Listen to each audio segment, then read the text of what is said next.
You're now watching Colorado State University's student-run campus television, Channel 25, weeknights from 8 to midnight. For Monday, April 19th, 2004, you're watching CTV Sportsfest.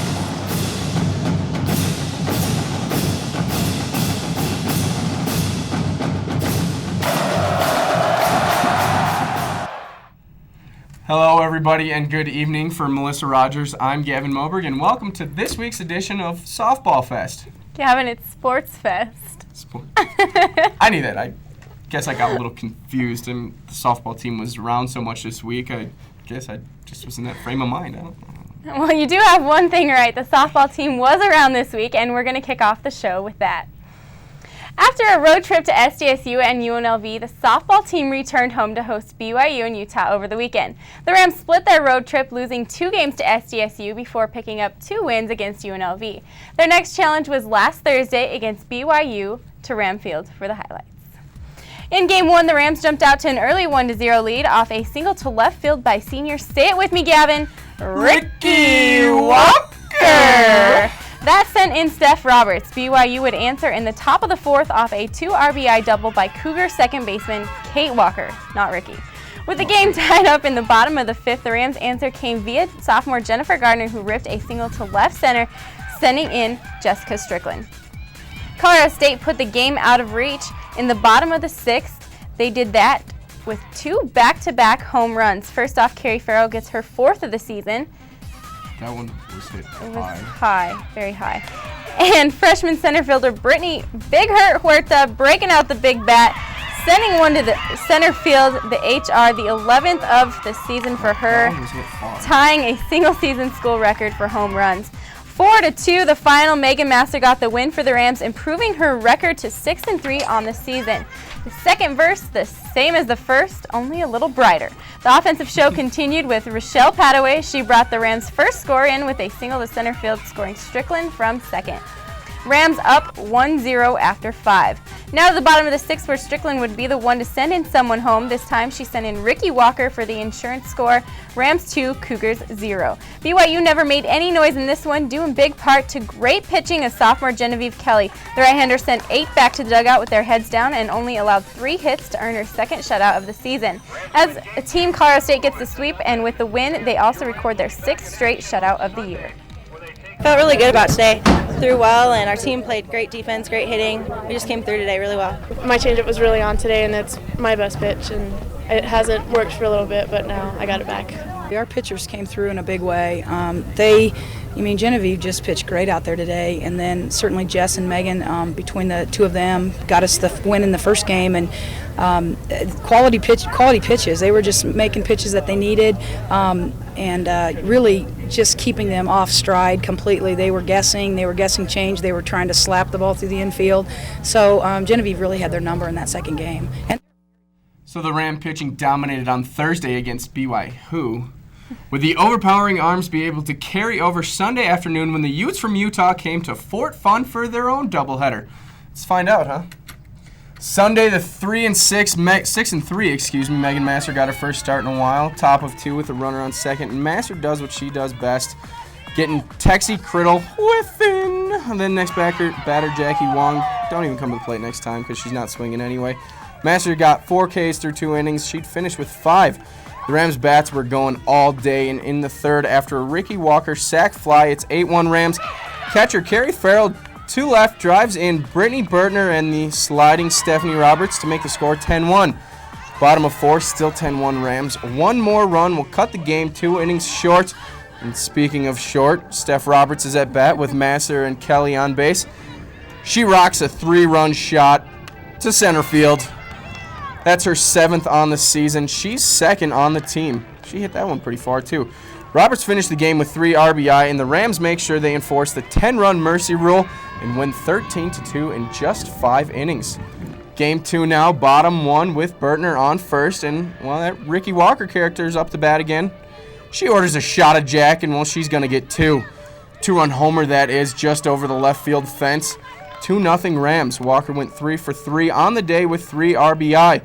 That's her 4th home run on the season. In the 3rd, Jackie Wong, she decides that she wants to test catcher Carrie Farrell's arm.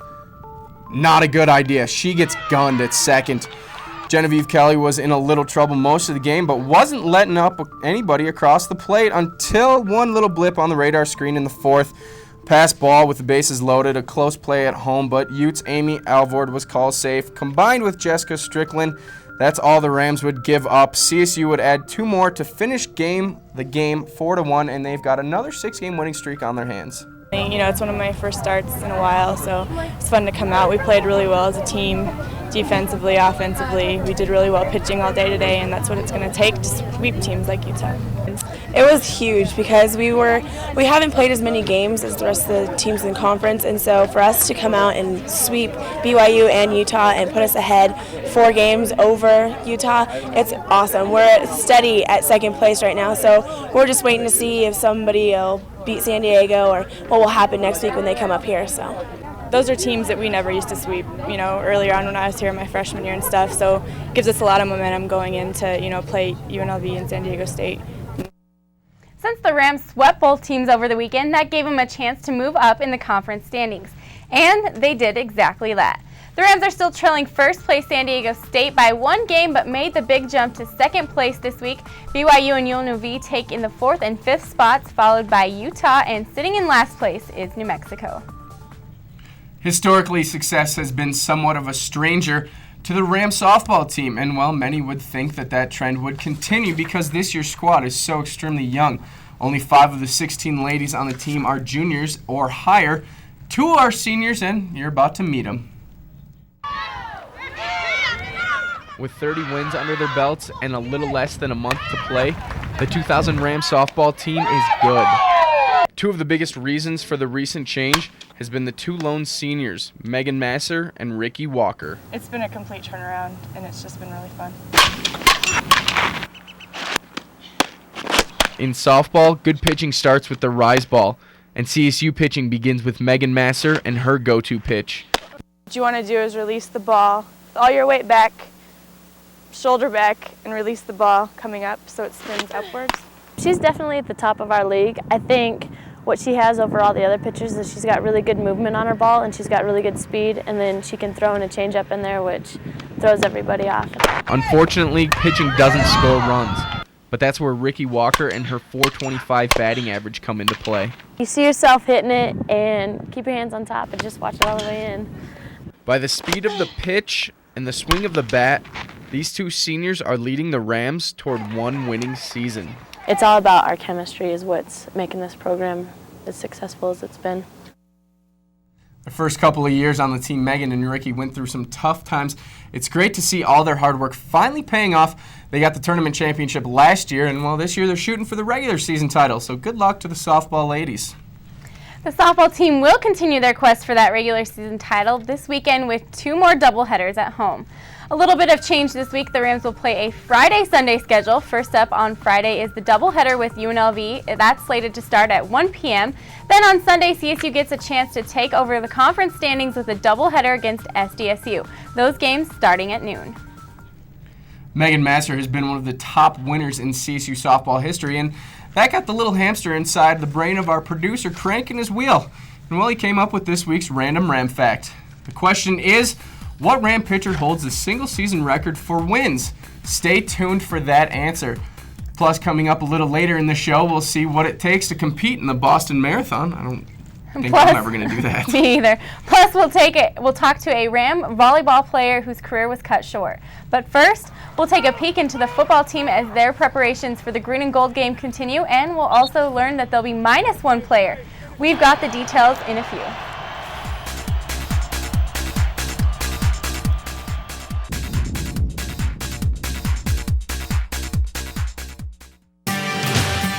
Colorado State University, Melissa Rogers and Gavin Moberg.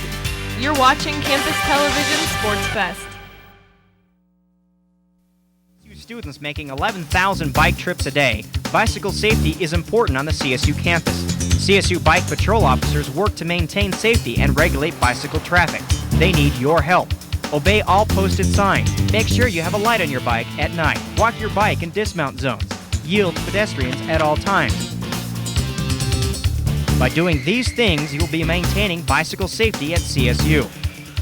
For more information, call 491-6425. Hello, I'm Dexter Yarbrough, Chief of Police of the Colorado State University Police Department. The CSU PD is a full-service law enforcement agency devoted to the welfare of the university community.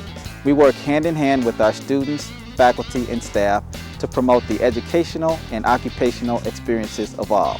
For further information, feel free to contact us at 491-6425. And also, we're located here on campus in Green Hall. Thank you.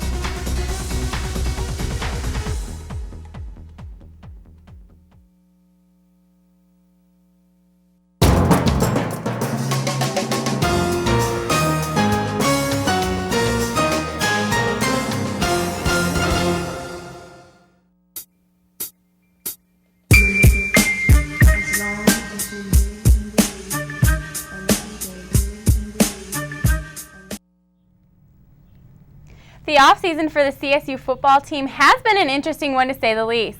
The team learned that USC would be on the schedule and that the Rocky Mountain Showdown was secure until 2014, that is.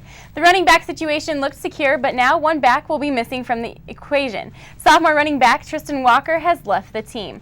After missing a practice last week, Walker sat down with head coach Sonny Lubick to discuss his future. Lubick expressed a disapproval in Walker's attitude and conduct. It was then decided that it would be best if Walker left the program. He will remain enrolled at CSU for the rest of the spring semester. However, Walker is not sure if he's going to transfer and continue playing football or if he's going to quit the sport altogether. Either way, the competition for the #1 running back spot for CSU hasn't changed. Spring football is to, rebound from last year's seniors and everybody else that has left the program, but that's the same in every program across the nation. So I think that we're ready to go, and there's positive chemistry, and these next couple of practices it'll get that much better.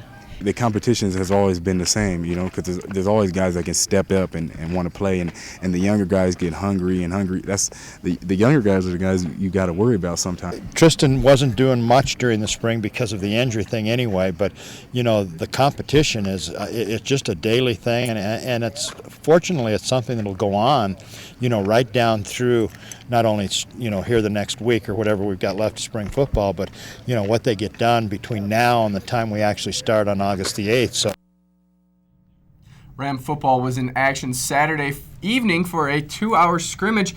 This was the first time the Rams have held an evening practice thus far this spring season. Doing this allowed for some of the new recruits to come and watch. And while all eyes were on quarterback Justin Holland to see just how well he would do, following in Bradley Van Pelt's footsteps, and he did very well, completing 11 passes for 117 yards, including 1 touchdown pass. Joey Carney also did pretty well, battling for that backup job. Another big focus of the evening was the running game. Marcus Houston led the team with 34 yards and just 4 carries, though the surprise of the evening was the dominance of the defense. Who knew? Jesse Nading, a redshirt freshman, helped the defense dictate throughout the scrimmage. Spring practice will continue this week on Thursday and Friday, leading up to the big annual green and gold game on Saturday at 11 a.m. over at Sonny Lubick Field at Hughes Stadium. Be sure to get there early for the pancake breakfast. I know Melissa and I will be there bright and early. This weekend could also be important for some former Ram football players. The NFL draft is this weekend, and some former CSU standouts could have a chance at making their dreams come true. The most notable Ram graduate that could be drafted, obviously, is Bradley Van Pelt. Van Pelt is seen by many draft experts as being picked up in the second day as a quarterback. Some talk has even surfaced about the Denver Broncos drafting him. Dexter Wynn has also been mentioned as a draft pick. The Sporting News magazine draft guide sees the cornerback being picked up in the 3rd round on the second day. A few others are expected to at least be signed, if not drafted. The list includes wide receiver Chris Pittman and defensive lineman Brian Save, and also Eric Pauly. You can see the magic will happen for the Rams this Saturday beginning at 10 a.m., which will showcase rounds 1 through 3. Then on Sunday, rounds 4 through 7 pick up at 9 a.m. All the draft action can be seen either on ESPN or ESPN2. Watch Sportsfest next week as we'll give you the lowdown on where all those Rams end up. Going into Sunday, the tennis team was riding a 4-match losing streak, and we're looking to get off the schneid with the Mountain West Championships just 2 weeks away. The Lady Ram tennis team went head-to-head with the Utes from Utah and sent them packing. The Rams won 4 of their singles matches and swept through the doubles matches 3-0. Honorable mention to Charity Malone and Jessica Jones, who won their matches in straight sets. And it all amounts to a 5-2 Ram win. Next up for CSU will be a Friday afternoon match with in-state rival CU, followed by their final regular season match of the year against the team BYU. Well, we're halfway through the show, but we still have a lot more to talk about. That's right, Melissa. The CSU lacrosse team was in action Saturday night against their in-state rival CU. And we'll see, actually, if they could pull off the win in the Rocky Mountain Lacrosse Showdown. Plus, we take a look back at CSU's quest for glory in the Boston Marathon. Don't touch that dial. CTV Sportsfest returns in 2. The Laurie Student Center is the place to be. It's the place for taking care of business and the place to buy and sell textbooks. It's the place for staying connected, student organizations, leadership programs, and more, all right here. It's the place to eat. It's the place for entertainment. There's always something happening at the LSC. Movies, art exhibits, and special performances. Check it out online.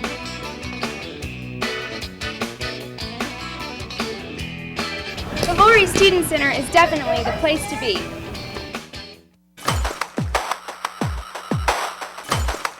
Hello everyone and welcome to the Ramblers. All right, ladies and gentlemen, it is Tuesday night. Welcome to the Ramblers. I am Travis Huntington. I'm Tyler Kraus. I'm Chris Dittmer. A great game this weekend. Another huge game for the Rams. Don't forget to tune in to the Ramblers every Tuesday night from 6 to 8 right here on 90.5 KCSU.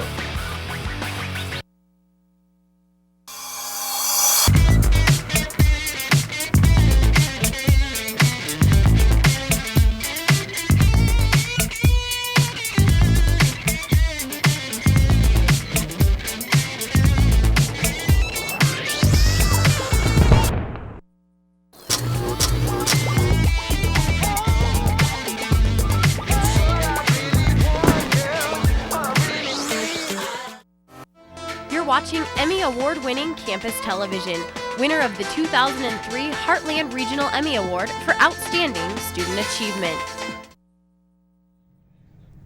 The men's lacrosse team was busy Saturday night against the University of Colorado in the Rocky Mountain Lacrosse Showdown. CTV's Zach Borg and Morgan Lichtenstein were there for the big game. The Colorado State Rams and Colorado Buffaloes matched up for the second time this year, this time at Shea Stadium in Highlands Ranch. Now, unlike their first matchup at the Pepsi Center, this one counted in the standings, and on the line was the #1 seed in the conference tournament. A crowd of 2,000 saw the Buffs stun the Rams in the first quarter, taking a 2-0 lead. CSU got on the board in the second, but CU held on to a 4-2 halftime advantage, prompting Ram coach Flip Nomberg to have some words with his team during the intermission. Well, that's what I told him at halftime, was that we weren't bringing it physically enough, and I think we got a little bit more after it in the second half, and I think we pretty much took the second half. Sure enough, the Rams were done monkeying around and came out ready for the second half, rallying to tie the game at 5 at the end of the third quarter. CU once again took the lead to begin the final period, but CSU would answer, scoring the next 3 goals to take their first lead of the game, and the Rams held tight in the closing moments to preserve a hard-fought 8-7 win. Hard. I mean, we just dug down and everyone pulled together. We're a family, so we basically just found in us and took it to them. With the win, Colorado State clinched the regular season Rocky Mountain Lacrosse Conference Championship, as well as the #1 seed for the conference tournament in Provo in 2 weeks. With their final regular season games ahead, the Rams will have one last tune-up before postseason play. We've had a hell of a season. Long, hard, and it doesn't get any easier. And we've got 2 weeks to kind of pull ourselves together.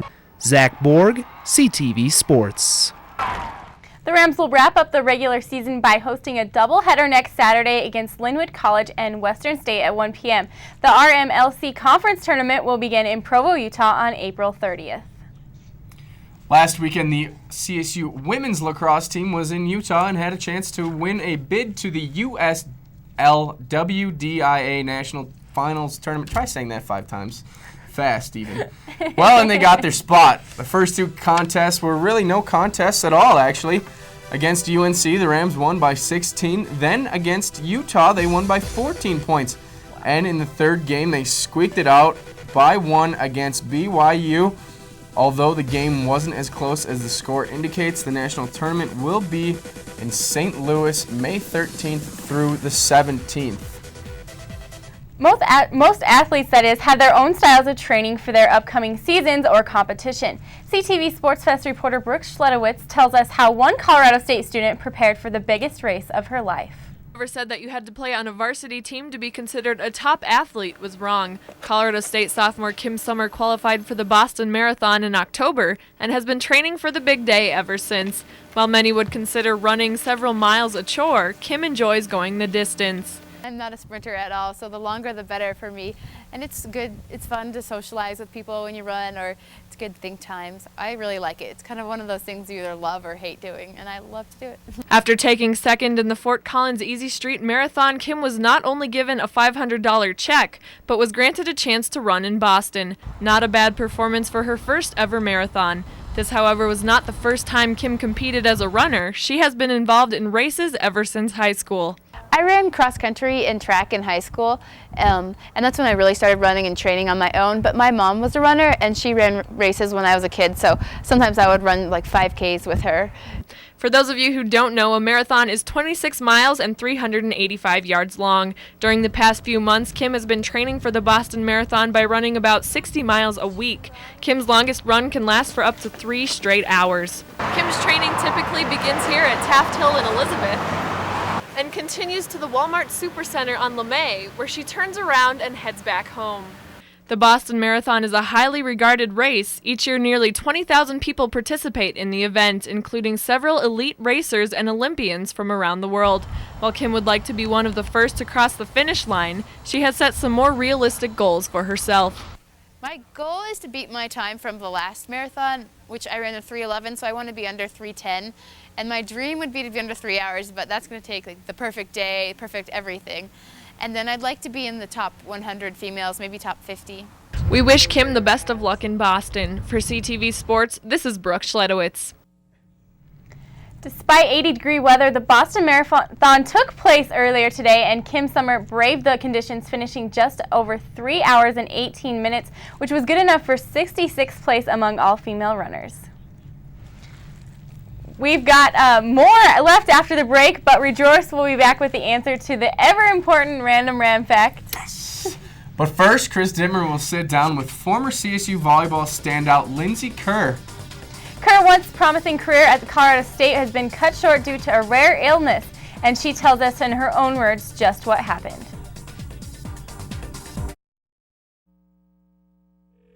Legion Classifieds, how may I help you?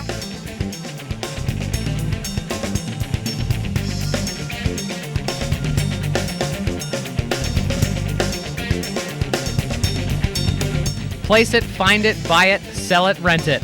All this and more with the Rocky Mountain Collegian Classifieds, as low as $4.50 a day. Call 491-1686, 491-1686.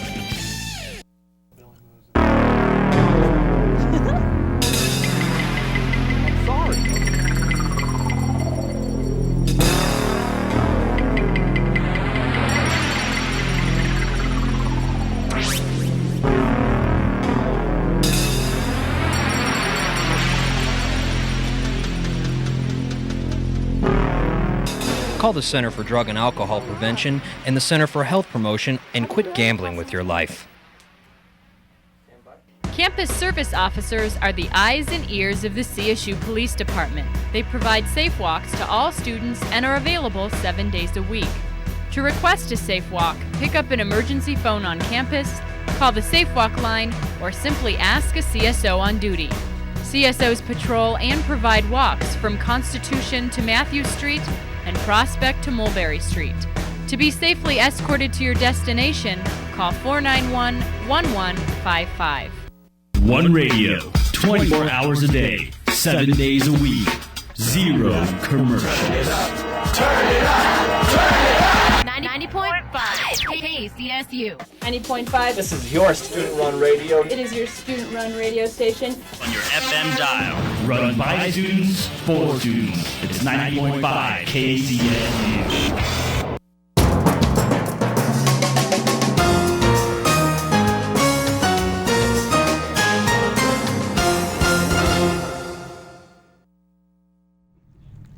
Since her freshman year in 2001, Lindsay Kerr has always been a consistent player for the CSU volleyball squad. She's played in over 100 games in her first 2 years. However, last season was a little different as she couldn't finish the last 10 matches of the year.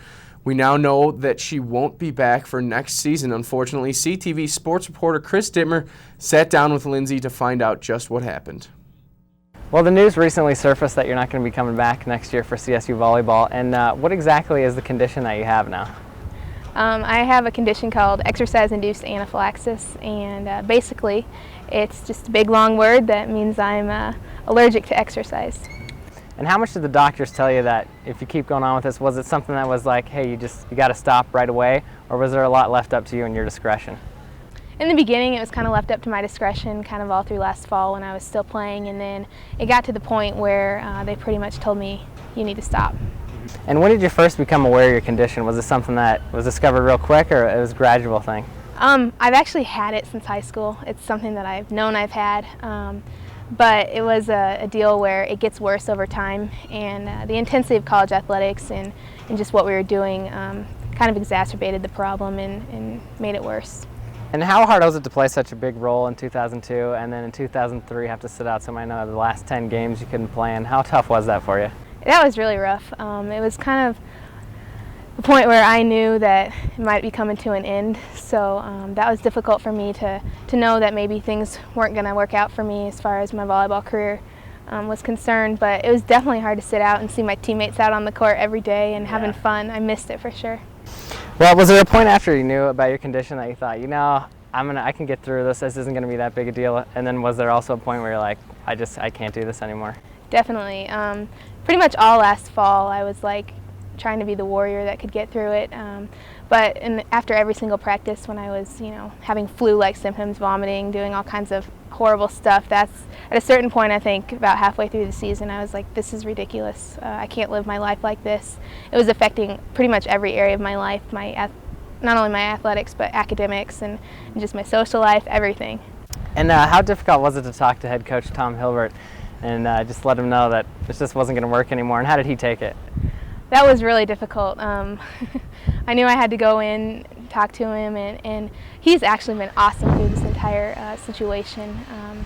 He's always supported me and stuff, so while it was difficult to go in and tell him, he received it really well, and he told me anything he can do for me, he's more than willing to help out, so I just appreciated him throughout this entire process. And looking back, what are some of your favorite moments in your CSU career? Just looking through it, undefeated in Mountain West Conference play last year, number 10 in the nation in 2001, finished up 29 digs at Utah in 2002, and defensive specialist of the year in 2002. Obviously, you have a lot of good memories. I do have a lot of good memories. Some of my best though come from my freshman year when I got to play with my sister. That was tons of fun, and that year in the NCAA tournament when we beat CU, came from behind. That was one of my best memories. But a lot of my memories too come off the court as far as the friendships that I've made and just the people that I've gotten to meet through this entire experience. You were asked, when your career is over at CSU, what do you want people to say about you? And you said that I always played with fire and was extremely competitive. Do you feel that that was you? Yeah, I definitely feel that way. I'm always probably a little too competitive sometimes, if that's possible, but I don't know, I just like to get excited on the court and kind of let that rub off on some of the other players out there, so I think I accomplished that. Lindsay also said that she would like to stay involved in athletics as it's always been a big part of her life. Who knows, one day she might just be patrolling the courts at Moby Arena. As for next year, her volleyball presence will definitely be missed. Well, it's that time of the show when we give you the answer to the Random Ram Fact. We end with the topic that we began with, the softball team. Earlier we asked you what CSU pitcher holds the record for wins in a season. The answer, Nikki Johnson, who won 33 games in 1997. By the way, Massey's 20 wins in 2003 is tied for the second most all time. Don't forget to go out to Ram Field this weekend. They got huge games. Huge. First against UNLV and then against the conference-leading San Diego State Aztecs. Should be some great games, and we'll give you all the highlights next Monday night right here on Channel 25, 8 to midnight. And you better watch because it'll be our last show, not only for the semester, but for good. For us. We're gone. But always, thanks for joining us. And for Gavin Moberg, I'm Melissa Rogers. Good night and have a pleasant tomorrow. Good night. For news, sports, and entertainment, you're watching Campus Television, Channel 25, weeknights from 8 to midnight.